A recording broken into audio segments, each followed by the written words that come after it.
The ground shook like thunder that never stopped. Captain Jake Morrison pressed his face against the thick glass of the command bunker and watched the sky turn dark with dust and smoke. Something huge was coming down from space, bigger than any ship he had ever seen. The Corvani Empire had finally sent their worst weapon to end the 3-year war on Kepler 442b. Jake had been fighting aliens for most of his adult life, but he had never seen anything like this. The thing falling from the sky was not just a machine. It moved like it was alive. Long metal legs kicked at the air as it fell, and what looked like a massive head turned left and right as if it was looking at the world below. When it hit the ground 5 miles away, the impact knocked every person in the bunker off their feet. Lieutenant Amy Carter picked herself up from the floor and ran to her control station. Her hands flew over the buttons and screens as she tried to get information about what had just landed. The numbers that came back made her face go white. She looked at Jake with wide eyes and said the words that made his blood run cold. "Sir, that thing is 300 meters tall." Jake stared at her. 300 meters meant this creature was taller than most skyscrapers back on Earth. He had commanded troops against Corvani battle tanks and flying gunships, but those were normal war machines. This was something else entirely. Through the thick glass, he could see dust clouds rising where the thing had landed. Then he saw movement in those clouds, and his heart sank. The creature was standing up. First came one leg, then another. Each leg was as thick as a city building and covered in what looked like gray metal armor. But the armor moved like skin, shifting and changing as the creature found its balance. When it finally stood to its full height, Jake could see its shape clearly, for the first time.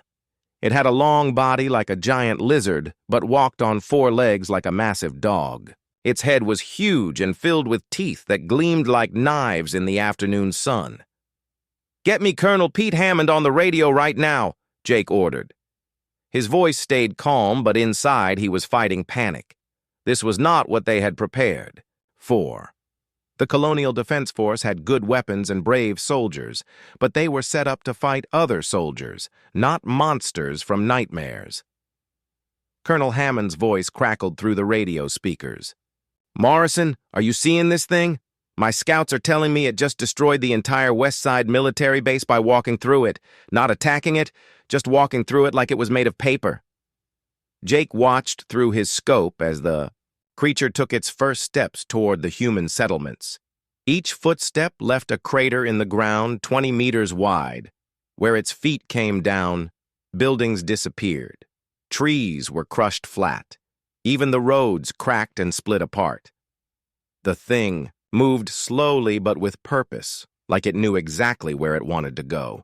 "Sir, we're getting reports from all over the sector," Amy said.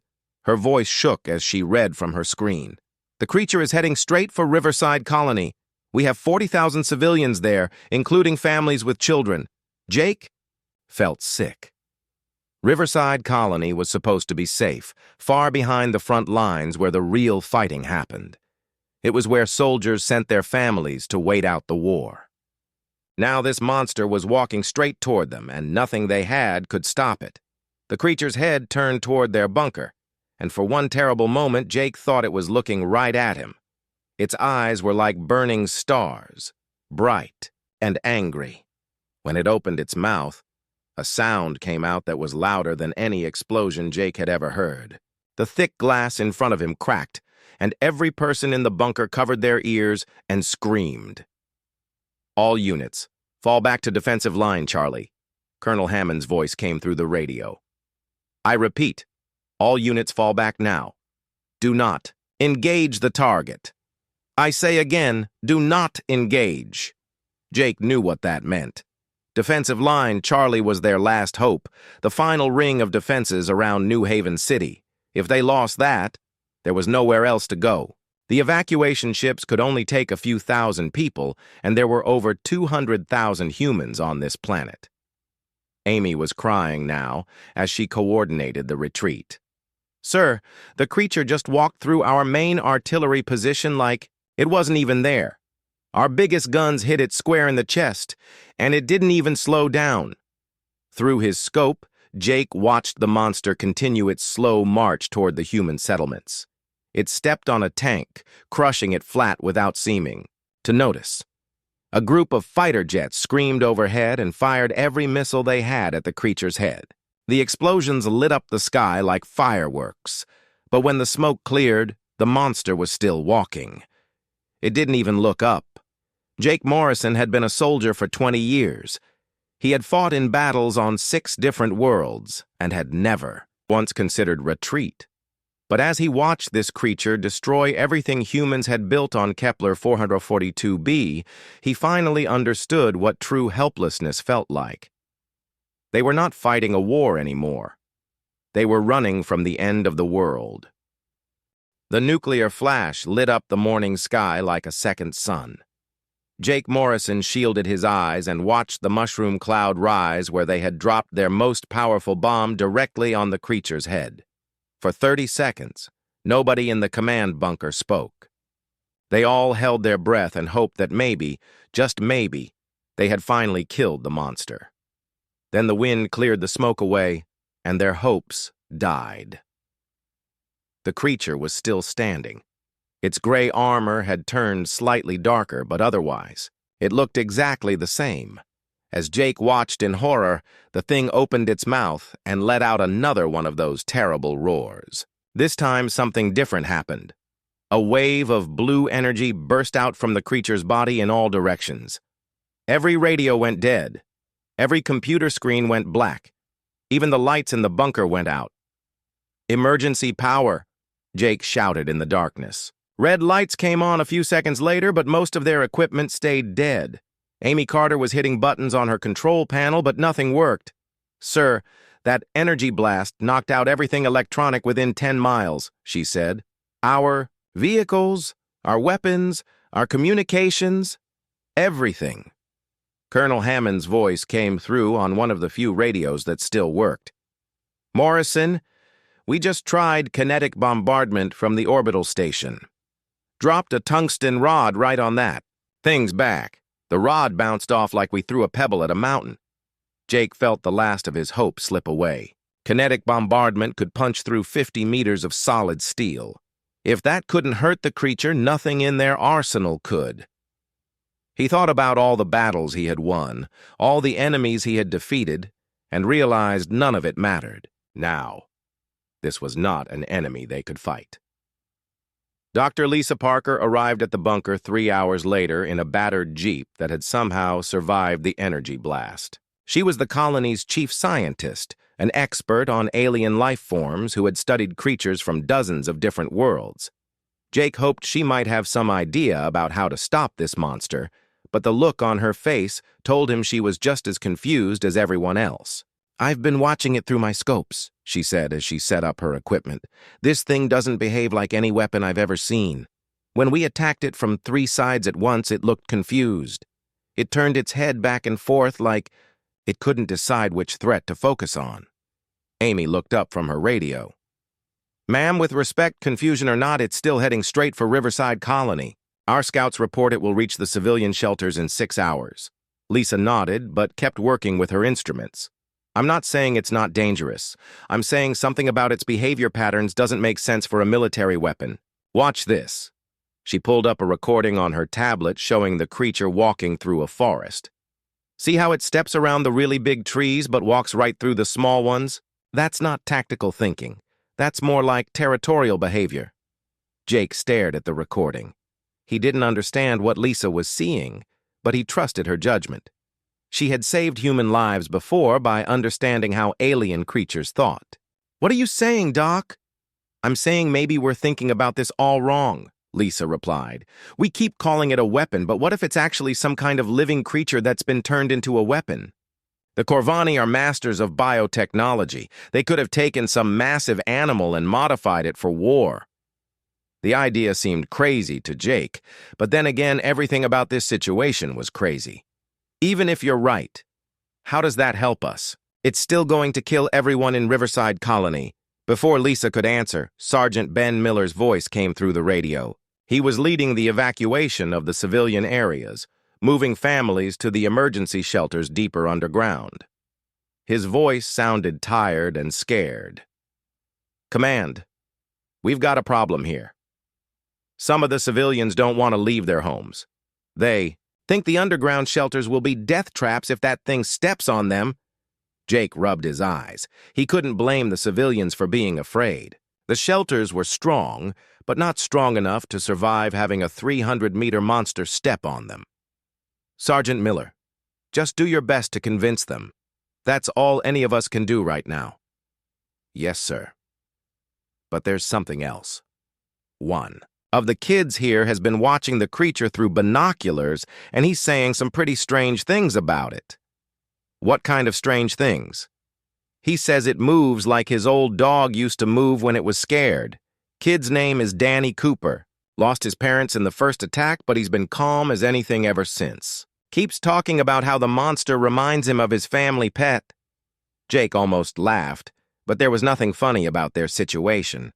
A scared child comparing a giant alien warbeast to a pet dog was probably just a way of dealing with trauma. But then he looked at Dr. Lisa Parker and saw that she was listening very carefully to every word. "Sergeant Miller, bring that boy here," she said into the radio. "I want to talk to him." "Ma'am, with respect, we're trying to evacuate civilians, not bring them closer to danger. Bring him here anyway. If he's seeing behavioral patterns that remind him of a domestic animal, that might be exactly what we need to understand this creature." Jake wanted to argue, but he had run out of military solutions. Their most powerful weapons had failed. Their best strategies were useless. Maybe it was time to listen to different ideas, even if they came from a child who had lost his parents and was probably in shock. The creature was getting closer to Riverside Colony with every step. Soon it would reach the civilian shelters, and then there would be nothing left but running and dying. Jake Morrison had never felt so helpless in his entire life, but maybe Dr. Parker was onto something. Maybe they needed to stop thinking like soldiers and start thinking like something else entirely. Danny Cooper was 8 years old and too small for the adult-sized chair in the command bunker, but he sat in it anyway and looked out the thick window at the giant creature in the distance. His legs swung back and forth because his feet didn't touch the floor. Dr. Lisa Parker sat next to him with a notebook, writing down everything he said. "It walks funny," Danny said, pointing at the monster through the glass. "Like Rex used to walk when he got in trouble and knew Dad was mad at him." Jake Morrison watched the boy and wondered if bringing a child into a military command center was the worst decision he had ever made. They had less than 4 hours before the creature reached Riverside Colony, and here they were listening to an 8-year-old talk about his dead family's dog. But Dr. Parker seemed to think it was important, so Jake tried to be patient. "Tell me more about Rex," Lisa said gently. "How did he walk when he was in trouble?" "Well, he would make himself look really big and scary, but his tail would be down low and his ears would go back, and he would walk real stiff, like he was trying to look tough, but was actually scared." Danny pressed his nose against the glass to get a better look. "That monster does the same thing. It's trying to look mean, but I think it's scared," Lisa wrote quickly in her notebook. "What else do you see that reminds you of Rex?" When Rex got really scared, he would get mad and bark at everything, even things that weren't dangerous. Like when thunder happened, he would run around the yard barking at trees and rocks and stuff, even though they couldn't hurt him. Danny pointed at the creature again. "That thing is doing the same. It's attacking stuff that can't fight back, like buildings and trees." Jake found himself actually listening to the boy's words. It was true that the creature seemed to attack everything in its path, not just military targets. It had stepped on civilian buildings, crushed forests, and destroyed roads that posed no threat to it whatsoever. Jake had thought that was just thorough military strategy, but what if it was something else?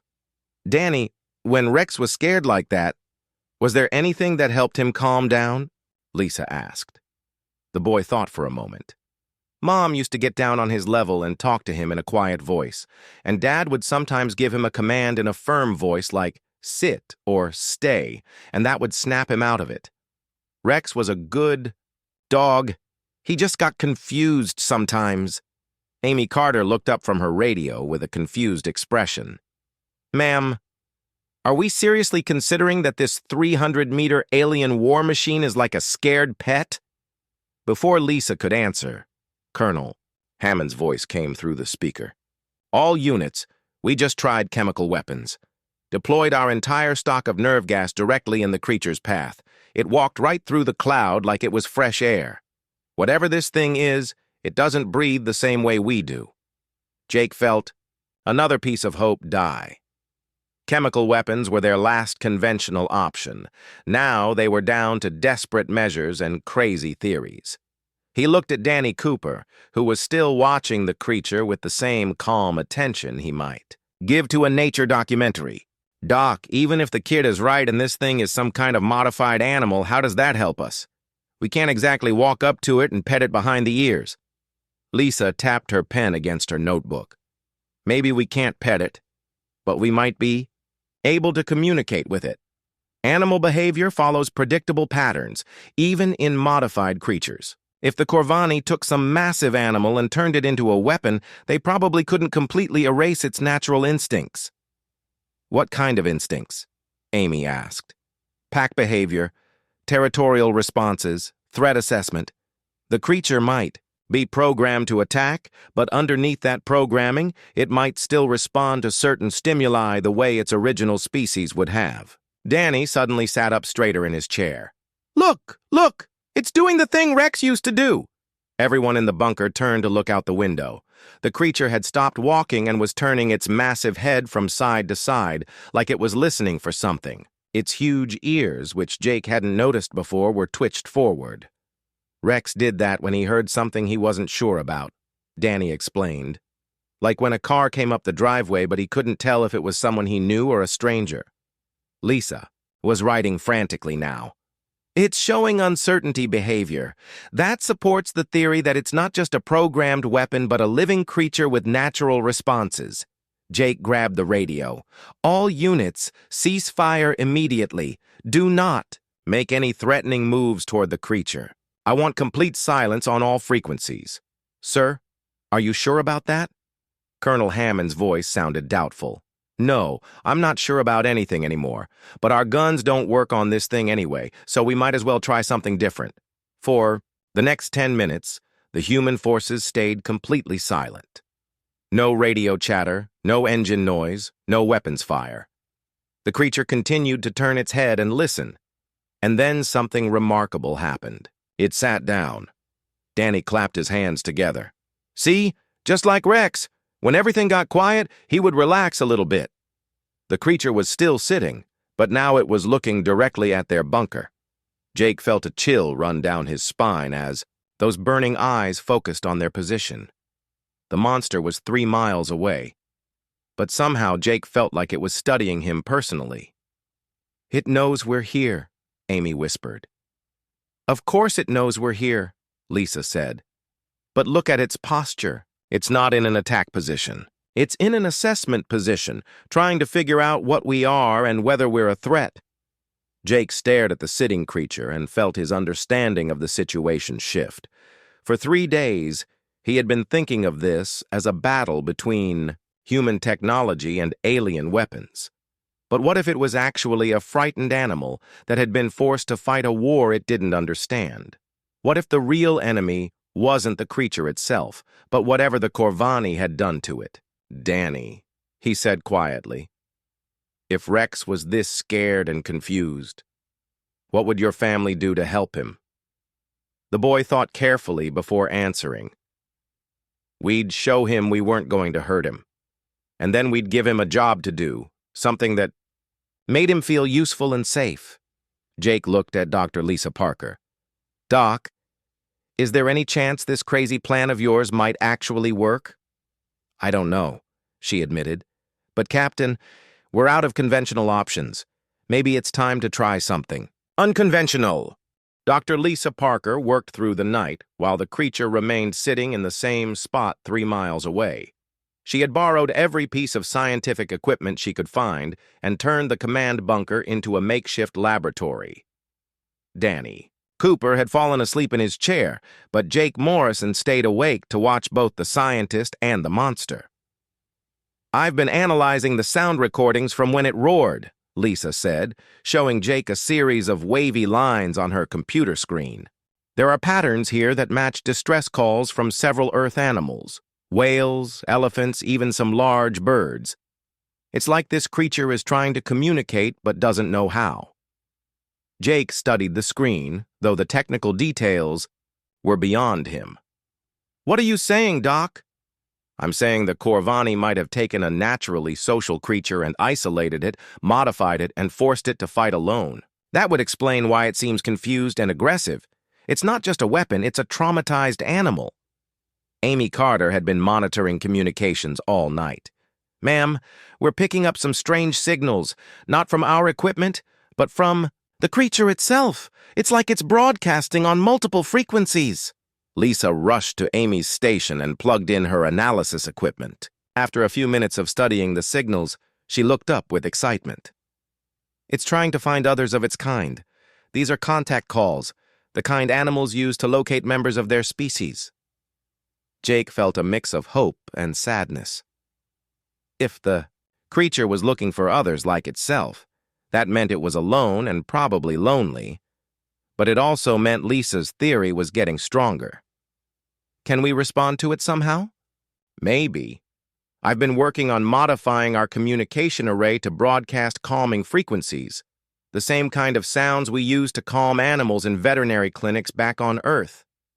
Danny Cooper woke up and rubbed his eyes. "Is the monster still sitting?"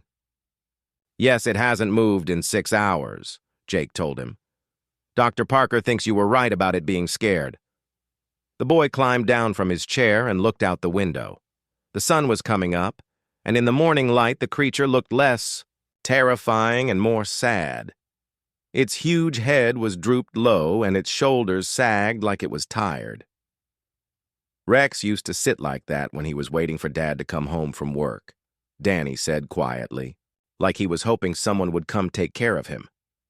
Lisa finished setting up her equipment and turned to Jake. "Captain, I'd like to try broadcasting the calming frequencies. If I'm right about this creature's nature, it should respond positively. If I'm wrong, we'll know soon enough." Jake nodded.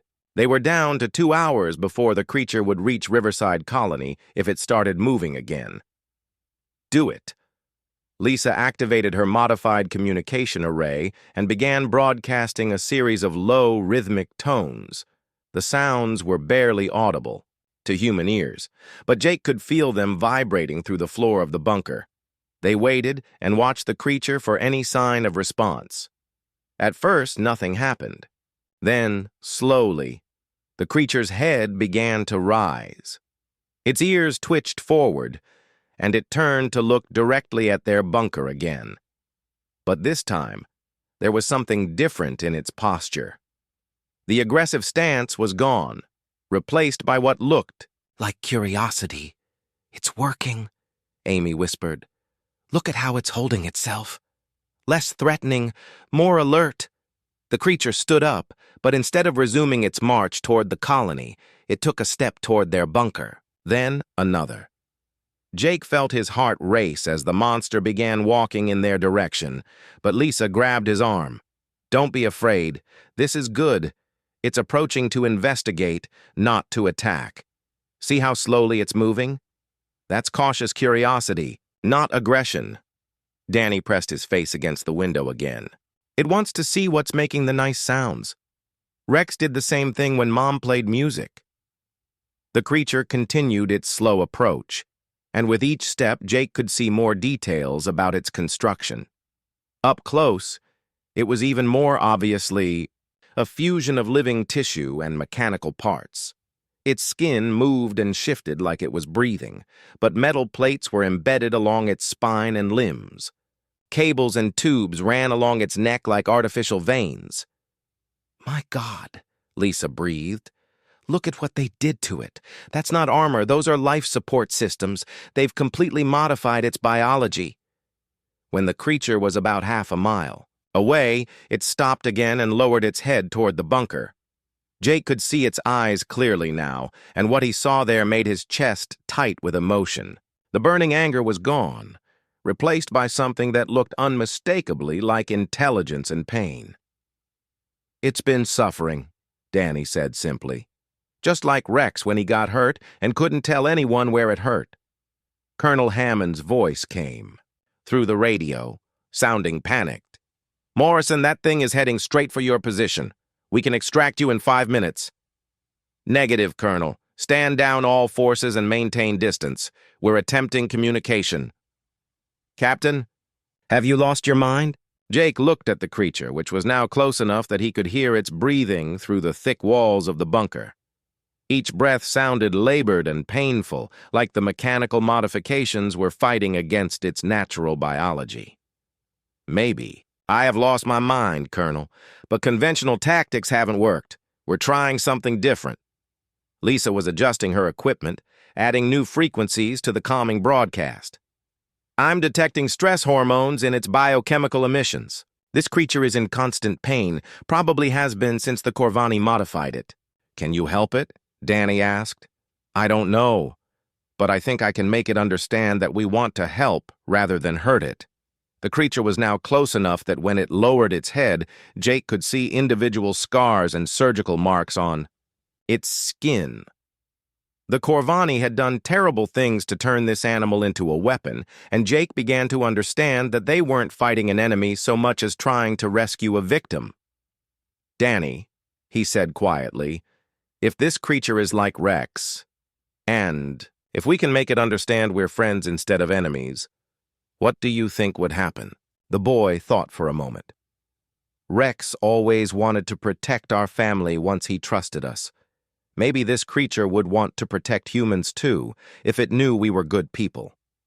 Jake looked at the massive alien animal sitting outside their bunker, suffering and alone after destroying entire armies, and realized that an 8-year-old boy might have found the solution that all their military expertise had missed. They didn't need to kill this creature. They needed to save it. The transport vehicle was the smallest one they could find, barely big enough for Dr. Lisa Parker and Danny Cooper. Jake Morrison had wanted to go with them, but Lisa insisted that fewer people would seem less threatening to the creature. Now, Jake stood in the command bunker, watching two of the bravest people he knew drive straight toward a monster that had destroyed entire armies. "This is insane," Amy Carter muttered as she tracked their progress on her instruments. "A scientist and a child walking up to an alien warbeast like they're going to introduce themselves." Jake couldn't argue with her. It was insane. But everything else they had tried was also insane, and none of it had worked. At least this plan was based on understanding rather than violence. Through his scope, he could see the creature watching the small transport approach. Its huge head followed their movement, but it remained sitting in the same position it had held for the past 12 hours. The calming frequencies Lisa had been broadcasting seemed to be working, but Jake knew that could change in an instant. "Dr. Parker, report your status," he said into the radio. Lisa's voice came back calm and steady. "We're about 200 meters. Out. The creature is definitely aware of us, but it's not showing any aggressive postures. Danny is doing great, very calm." "How are you feeling, son?" Jake asked the boy. "It looks sad up close," Danny's young voice replied. "Like Rex when he was hurt and trying not to show it. I think it wants someone to help it." Colonel Hammond had been arguing with Jake for the past hour about this plan, but now his voice came through the radio with reluctant respect. "Morrison, I've got satellites watching this whole thing. If that creature makes one wrong move, we're coming in with everything we have left." "Understood, Colonel, but give them a chance." Jake watched through his scope as the small transport stopped about 50 meters from the creature. The distance that had seemed safe on paper now looked terrifyingly small. The creature's head was bigger than their entire vehicle, and one swipe of its claws could destroy them instantly. Lisa and Danny climbed out of the transport, and Jake held his breath. They looked incredibly small and fragile standing next to the massive alien creature. Lisa had her portable communication array with her, still broadcasting the calming tones, while Danny just stood there looking up at the monster with the same curiosity he might show a new puppy. The creature lowered its head until it was only a few meters above them. Jake could see its nostrils flaring as it caught their scent, and its eyes moved back and forth between Lisa and Danny. For a long moment, nobody moved. Then Danny did something that made Jake's heart stop. The boy took 3 steps forward, closer, to the creature's massive head. "Danny, stay where you are," Lisa called softly, but the boy kept walking until he was close enough to touch the creature's snout. The monster's eyes focused on him with laser intensity, and Jake was sure he was about to watch an 8-year-old get killed. Instead, something incredible happened. The creature's expression changed. The pain and confusion were still there, but now there was something else. Recognition, maybe, or hope. It was the look of an animal that had been alone for too long, suddenly realizing it wasn't alone anymore. Danny reached out his hand very slowly, the same way Jake had seen children approach nervous dogs. "It's okay," the boy said in a voice so quiet. Jake almost couldn't hear it through the radio. "We're not going to hurt you." The creature lowered its head even more, until its snout was only inches from Danny's outstretched hand. Jake could see the individual scales on its skin, the scars from whatever surgery had turned it into a weapon. This close, it was impossible to miss how much pain the creature was in. "Lisa, get him back from there," Jake said urgently into the radio. "Wait," Lisa replied. "This is exactly what we hoped would happen. The creature is showing trust behavior." Danny's hand made contact with the creature's snout, and the effect was immediate. The monster's entire body relaxed. Its shoulders dropped, its breathing became less labored, and the aggressive tension that had been present since it arrived on the planet seemed to melt away. "Good boy," Danny said, using the same tone he probably once used with Rex. "You're a good boy, aren't you?" The creature's eyes closed, and it made a sound that Jake had never heard before. Not a roar or a growl, but something that almost sounded like a purr. If a purr could come from something the size of a building. Lisa was recording everything, but she also moved closer to the creature. "Danny, I want you to try something. Remember how you said your dad would give Rex commands to help him focus. Try giving this creature a simple command." "What kind of command?" "Something basic. Something that would help it understand you're in charge and that everything is okay." Danny thought for a moment, then looked up at the creature with the kind of natural authority that only children seem to possess. His voice was clear and confident when he spoke. "Sit." The effect was instant and stunning. The massive creature, which had resisted nuclear weapons and kinetic bombardment, immediately lowered its hindquarters to the ground. It sat exactly the way a well-trained dog would sit, with perfect posture and complete attention focused on the small boy in front of it. Jake Morrison had fought in wars across the galaxy, had seen technology that seemed like magic and weapons that could destroy planets. But he had never seen anything as remarkable as an 8-year-old human child giving a command to an alien warbeast and being instantly obeyed. "Holy Mother of God," Colonel Hammond's voice whispered through the radio. "Did that kid just make that thing sit on command?" The creature was looking down at Danny with what could only be described as devotion. All the pain and confusion were still there, but now there was also something else. Purpose.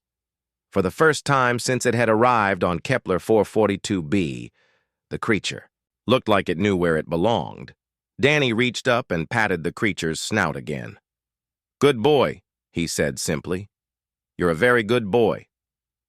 3 weeks later, Jake Morrison stood on the observation deck of New Haven City and watched Danny Cooper teach a group of children how to communicate with the creature they now called Guardian. The massive alien sat patiently, while 12 young humans climbed on its lower legs and asked it to perform simple commands.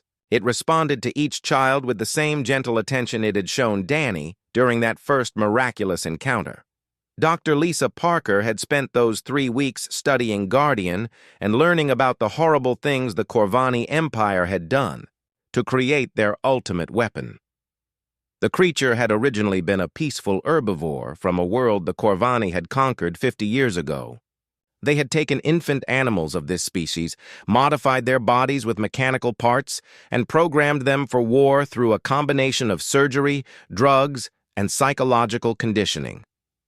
"It's one of the most cruel things I've ever encountered," Lisa told Jake as they watched Guardian carefully lower its head so a 6-year-old girl could pet its nose.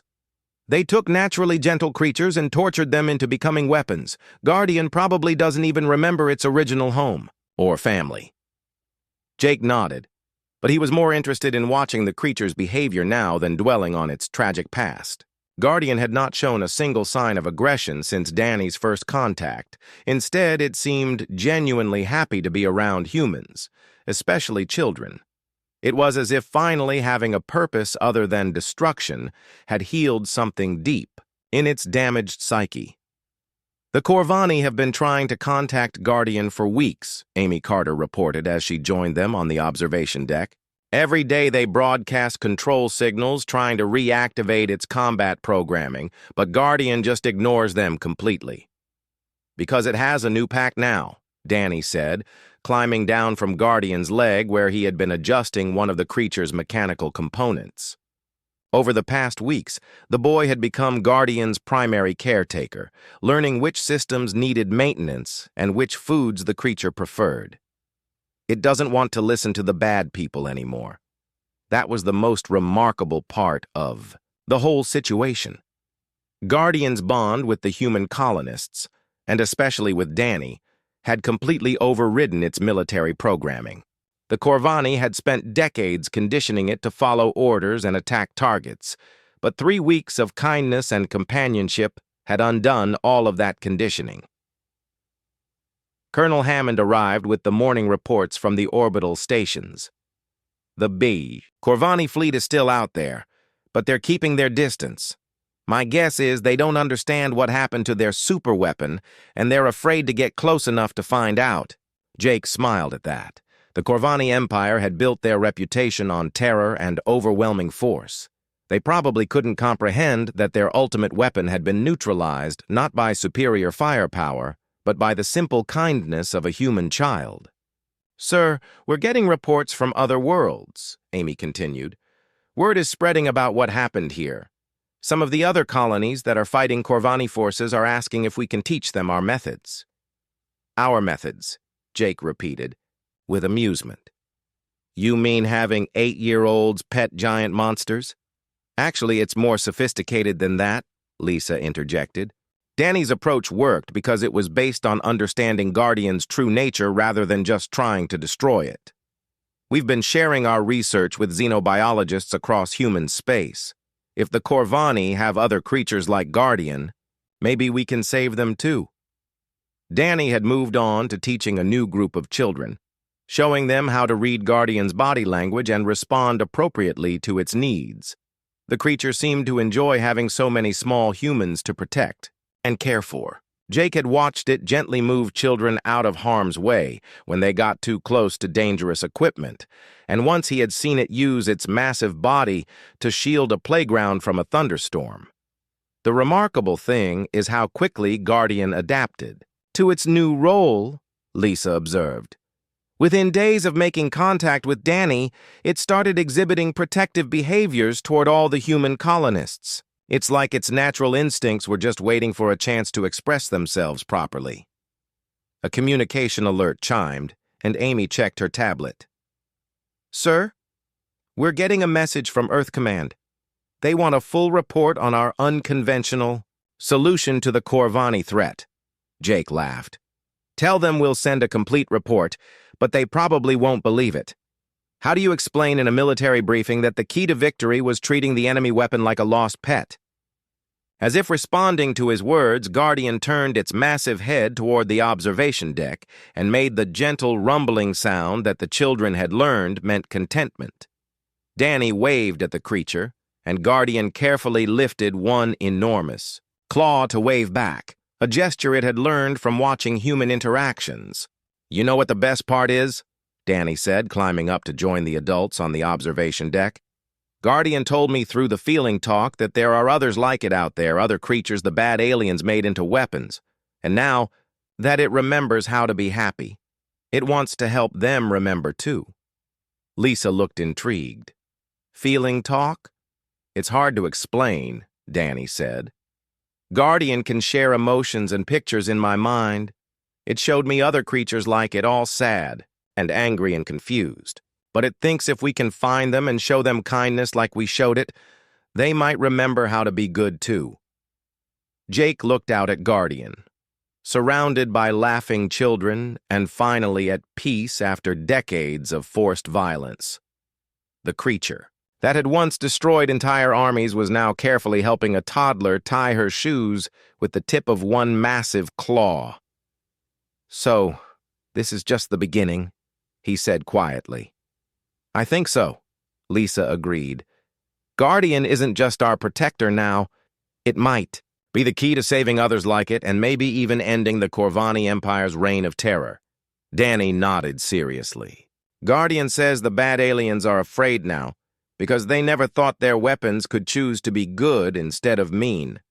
And if all their weapons choose to be good, they won't be able to hurt anyone anymore."